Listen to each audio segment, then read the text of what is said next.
focus.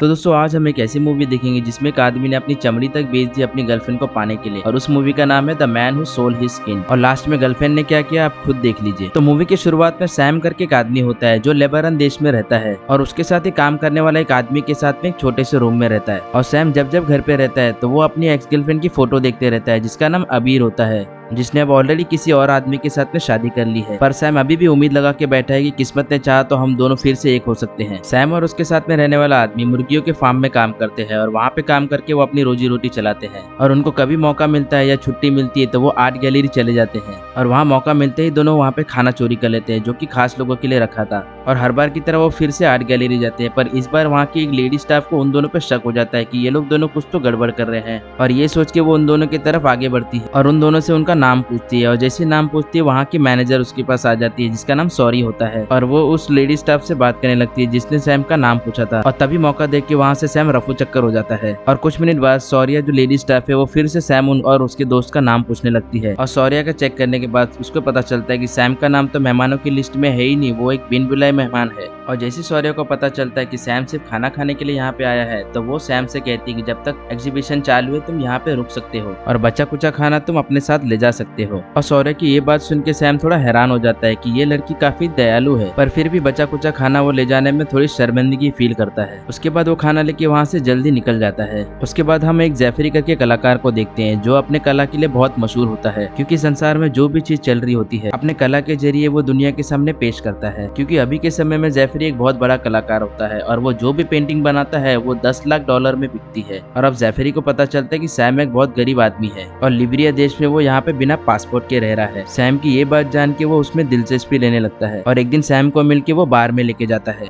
उसके बाद Jeffrey कहता है कि मैं तुम्हारे जैसे लोग जो बाहर से आए हैं उनकी लाइफ के बारे में एक पेंटिंग बनाना चाहता हूँ, और मैं दुनिया को बताना चाहता हूँ कि कैसे तुम जैसे लोगों को पासपोर्ट मिलने में कितनी तकलीफ होती है। जैफरी की सारी बात सुनने के बाद सैम अपनी इच्छा बताता है कि मैं बेल्जियम जाना चाहता हूँ क्योंकि मेरी एक्स गर्लफ्रेंड अपने पति के साथ में बेल्जियम रहने चली गई।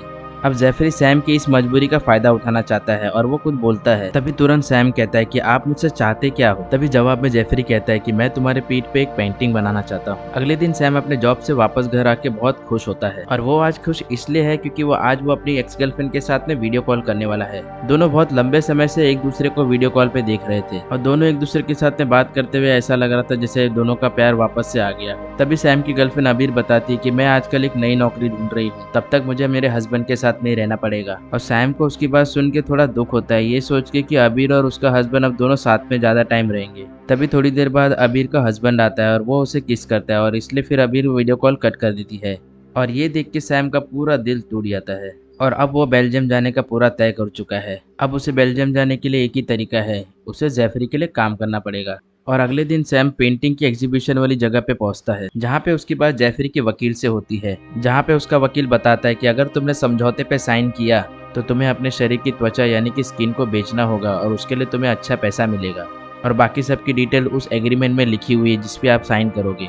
और बिना ज़्यादा सोचे हुए सैम उस एग्रीमेंट पे साइन कर देता है, पर उसे जरा भी अंदाजा नहीं होता कि उसकी एक साइन अब उसकी ज़िंदगी बदलने वाली है। अब अगले सीन में जेफरी सैम के पीठ पे शेंगेन वीज़ा का टैटू बना रहा होता है। शेंगेन वीज़ा एक ऐसा वीज़ा होता है जिसकी मदद से कुछ देशों में आसानी से जाया जा सकता है। ये टैटू बना के जेफरी दिखाना चाहता है कि सैम की तरह छुप के किसी दूसरे देश से आए लोगों के लिए एक वीज़ा पाना कितना मुश्किल होता है। अब जैसे कि ये वीज़ा पाना इतना मुश्किल है, इसलिए सैम के पीठ पे बना ये टैटू जैफरी की बातों को साफ साफ जाहिर कर रहा होता है। जैफरी कहता है कि अब से तुम्हारे पीठ पे एक जिंदा करापाई है, ये पीठ पे बना वीजा सभी सीमाओं को पार कर जाएगा। अब शाम के समय में सैम असली वीजा और पासपोर्ट के साथ में घर पहुंचता है।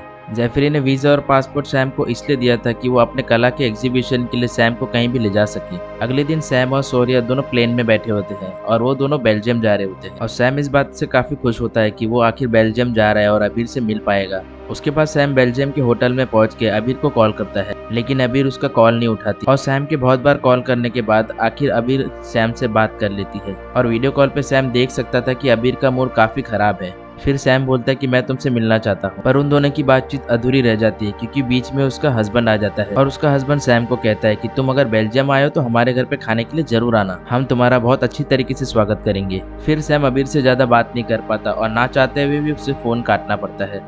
अगले दिन सैम का फोटोशूट रहता है, पर साफ साफ दिखाई देता है कि सैम फोटोशूट के लिए रेडी नहीं है, क्योंकि उसको इस तरीके के फोटोशूट के लिए ऐसा बैठना अजीब लग रहा है। सैम अपने आप को कॉन्फिडेंट और नॉर्मल रखने के लिए फोटोग्राफर से बात करने लगता है, पर ये सब करके उसका कुछ फायदा नहीं होता और सैम की ये कोशिशों के बाद वहाँ का हालात एकदम अजीब हो जाता है। फोटोशूट खत्म होने के बाद शौर्या अपना फोन सैम को पकड़ाती है और उसे कहती है, तुम अपनी एक फोटो लेके अपनी माँ को भेज दो, वो तुम्हारी काफी चिंता कर रही होंगी। अगले दिन सैम के पीठ पे बना टैटू पूरी दुनिया को हिला के रख देता है। पूरी दुनिया में सैम और सैम के पीठ पे बने टैटू के बारे में बात हो रही है। सैम कहीं भी जाता उसकी पूरी टैटू की फोटोज पूरे शहर में दिखाई दे रहे होते हैं। शहर के हर एक कोने में सैम के पीठ पे बनी टैटू की फोटो छा गई थी और आर्ट एग्जीबिशन के टाइम सैम को घंटों घंटों वहाँ पे बिठाया जाता था। जैसे सैम को देखने के लिए बहुत सारे लोग आ रहे हैं और इसलिए सैम को बीच बीच में डांट भी पड़ रही थी अगर वो किसी फैन से बात कर रहा होता है, और उसे डांट के वापस से उसकी जगह पे बैठने के लिए बोला जाता है। और फिर सैम को एहसास होता है कि मेरे शरीर पे मेरा कोई हक ही नहीं है। उसके बाद सैम अपनी पुरानी जिंदगी के बारे में सोचने लगता है और उसी में खो जाता है। एक साल पहले सीरिया की एक जंग के दौरान सैम एक सीरिया के राका शहर में रह रहा था। जंग अभी भी चल रही है, पर सैम अपनी गर्लफ्रेंड की वजह से खुश रहता था। उसके बाद एक दिन सैम और अबीर एक बस में मिलते हैं और सैम को पता चलता है कि अबीर किसी एक दूसरे आदमी के साथ में घूमने जा रही है। तभी अबीर बताती है कि मैं उससे जानबूझ के नहीं मिल रही हूँ, पर मुझे मेरी माँ की वजह से उससे मिलना पड़ रहा है। और आगे बोलती है कि मैं तुमसे प्यार करती हूँ और उस आदमी से मेरा शादी करने का कोई इरादा नहीं है। और अब सैम यहाँ पे मजाक मजाक पे अपने घुटने पे आ जाता है और उसे प्रपोज करता है कि क्या तुम मुझसे शादी करोगी। और मजाक में बोलता है कि क्या इस बस में कोई पंडित है जो मेरी शादी अभी का अभी करा सकता है। उसके बाद बस में बैठा एक आदमी गाना गाने लगता है और सभी बस में बैठे हुए लोग एंजॉय करने लग जाते हैं। और अगली सुबह सैम अपने घर पे रहता है। तभी वहाँ पे 2 पुलिस वाले आते हैं और सैम को अरेस्ट करके जेल में डाल देते हैं, क्योंकि पुलिस वाले को लग रहा था कि सैम एक क्रांतिकारी है और वो एंजॉयमेंट के टाइम पे आज़ादी जैसे वर्ड का यूज़ कर रहा था। तभी वहाँ पे दूसरा पुलिस वाला आता है और सैम से पूछता है कि तुम यहाँ पे क्यों आए हो और क्या करना चाहते हो, मुझे सच सच बता दो। और कुछ देर बाद वो पुलिस वाला सैम को भागने के लिए कहता है और थोड़ी देर बाद पता चलता है कि ये पुलिस वाला सैम के डैड का दोस्त हुआ करता था।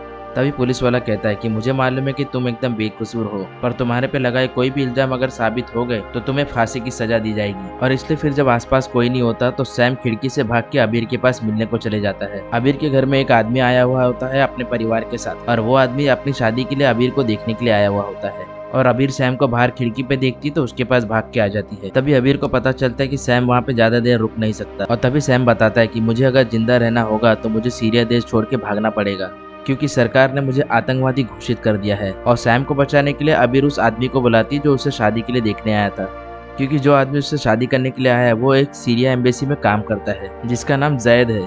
अबीर जैद को बताती कि सैम मेरे कॉलेज में पढ़ता था और मेरा अच्छा दोस्त है। और जैद को बोलती क्या तुम इसे बचा सकते हो, क्या तुम इसके लिए कुछ कर सकते हो। पर जैद को सैम पे भरोसा नहीं होता और वो कहता है कि मैं कुछ नहीं कर सकता। अब सैम के पास कोई चारा नहीं बचता, वो अबीर को बाय बोल के वहाँ से भाग जाता है। और अगले सीन में हम देखते हैं कि सैम की बहन कार लेके लेबनान देश में जा रही होती है और बॉर्डर पे उसकी गाड़ी रोक के उसकी गाड़ी की तलाशी लेने लगते हैं, क्योंकि सिपाही ये चेक करना चाहते हैं कि कोई गैर कानूनी चीज़ या कोई गैर कानूनी इंसान को तो साथ में नहीं ले जा रहे। और सिपाहियों को सैम की बहन की गाड़ी में कुछ नहीं मिलता और उसे उस देश में जाने देते हैं। और थोड़ी देर गाड़ी आगे जाने के बाद हम देखते हैं कि सैम उस सीट के नीचे से बाहर आ रहा है। एक्चुअली सारा टाइम सैम उस सीट के नीचे ही छुपा हुआ था। अब सैम की जान पे तो कोई खतरा नहीं है, पर वो अभी भी एक दूसरे देश में बिना पासपोर्ट का घुसा हुआ है। और उसकी किस्मत तो देखो, अबीर भी अब उसके साथ में नहीं है।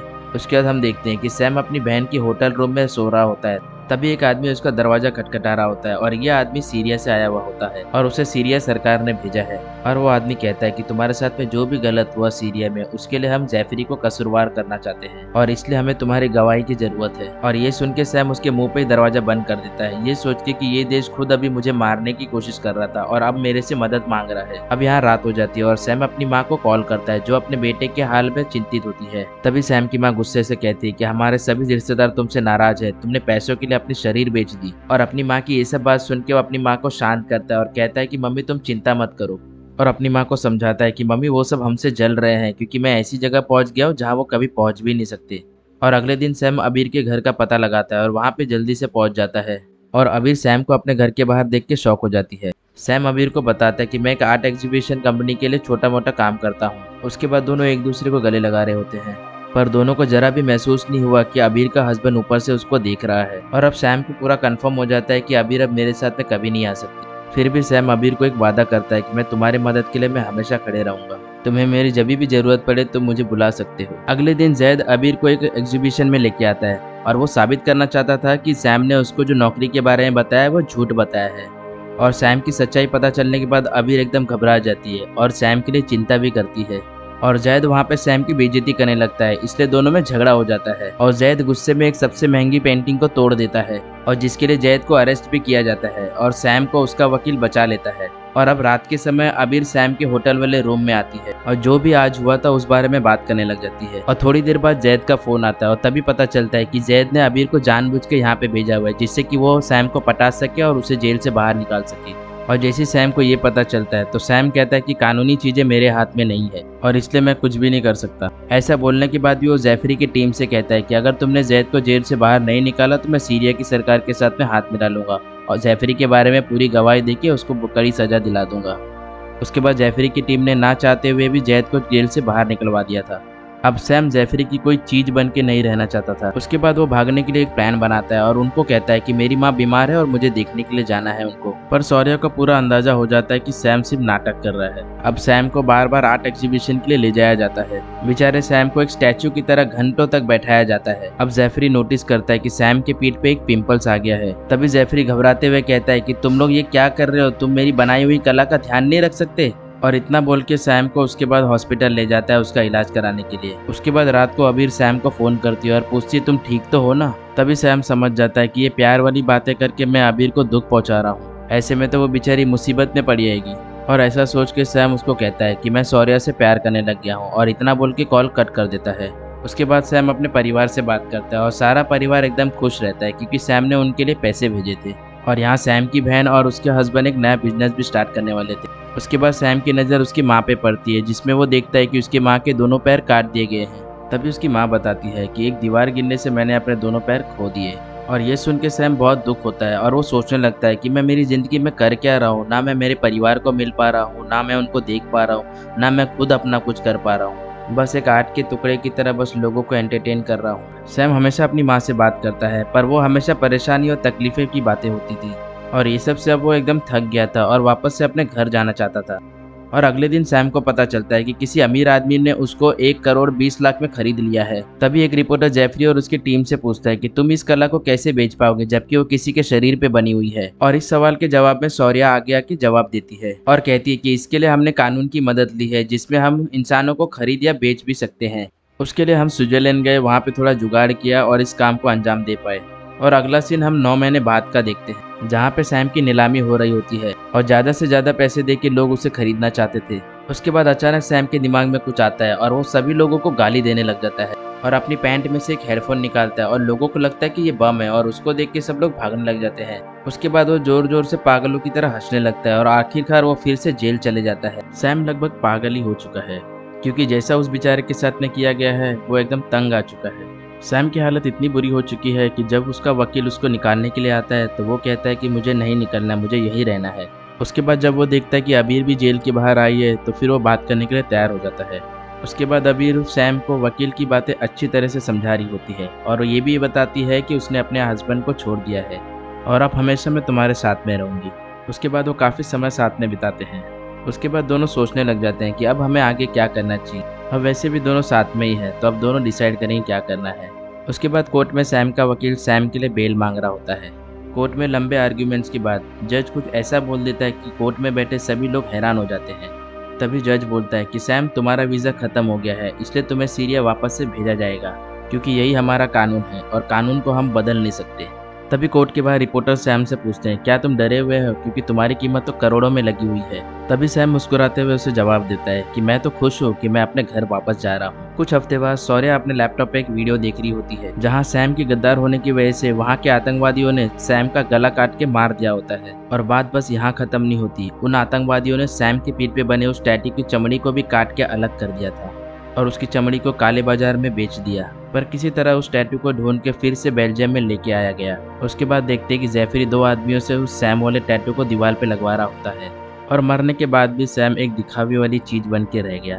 और ये है कहानी में ट्विस्ट जहाँ हम देखते कि सैम जिंदा भी है और वो अबीर के साथ में अपने गाँव में बहुत खुशहाली जिंदगी जी रहा है। म्यूजियम में लगाई हुई स्किन टैटू वो असल में सैम की नहीं है, वो एक नकली टैटू है जो खुद जेफरी ने बना के वहाँ पे लगा दी है, क्योंकि जेफरी को मालूम था कि वो सैम को ज्यादा देर तक अपने काबू में नहीं रख पाएगा। और अब सैम की मरने की खबर की वजह से उस टैटू की कीमत और भी ज्यादा बढ़ जाती है।